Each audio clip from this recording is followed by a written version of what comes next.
Hello friends, कैसे हैं आप देख रहे हैं न्यू लाइट। और आज हम सीखेंगे टेंस के बारे में। टेंस मीन्स काल, मतलब टाइम। हमें कैसे पता लगता है कि ये प्रेजेंट टेंस है, पास्ट टेंस है या फ्यूचर टेंस है? वर्ब हमें बताती है कि ये प्रेजेंट टेंस में बात कही गई है, और ये पास्ट टेंस में कही गई है, और ये फ्यूचर टेंस में कही गई है। I write this letter to the principal. मैं प्रिंसिपल को पत्र लिखता हूं। मैंने अपने दोस्त को पत्र लिखा। कल मैं दूसरा पत्र लिखूंगा। हाँ, और एक बात, वर्ब हमें एक्शन तो बताती है, लेकिन साथ ही साथ स्थिति भी दिखाती है, स्टेट भी दिखाती है। यहाँ पर देखिए, ही इज अ डॉक्टर। यहाँ कोई एक्शन नहीं हो रहा, उसका स्टेट बताया जा रहा है कि वह डॉक्टर है। A verb shows the time of action और स्टेट।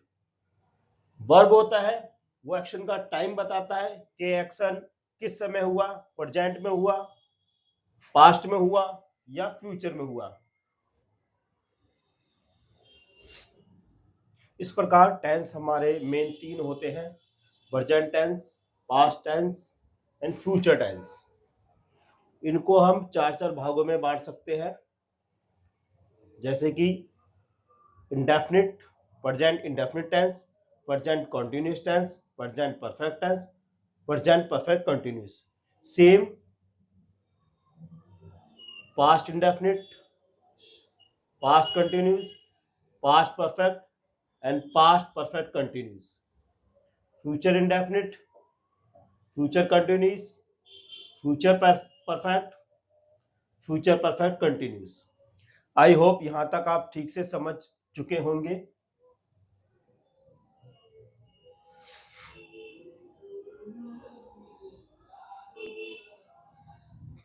आइए सबसे पहले सीखते हैं प्रेजेंट इंडेफिनिट टेंस को। जैसे कि आप लोग जानते हैं कि हम किसी भी वाक्य को जब बोलते हैं तो हम काफी तरीके से बोलते हैं। मैं एग्जांपल बताता हूं।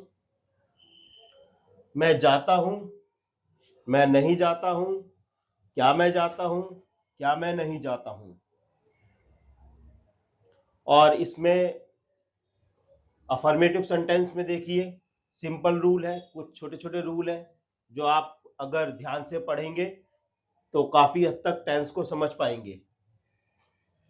अफर्मेटिव सेंटेंस बनाने के लिए जो रूल होता है, सब्जेक्ट प्लस वर्ब की फर्स्ट फॉर्म प्लस एस या ईएस प्लस ऑब्जेक्ट। जैसे कि आप बच्चों को पता ही होगा, वर्ब की तीन फॉर्म होती है, उसके अकॉर्डिंग ही हम यहाँ वर्ब की फर्स्ट फॉर्म लगाएंगे।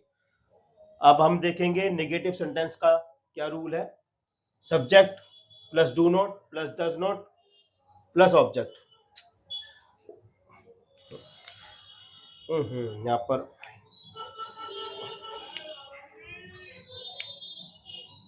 प्लस वर्ब की फर्स्ट फॉर्म प्लस ऑब्जेक्ट, तो थोड़ा मिस्टेक हो गया था लिखते टाइम।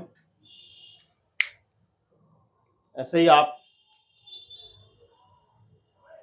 अब इन्हीं सबको हम एग्जाम्पल के थ्रू समझते हैं।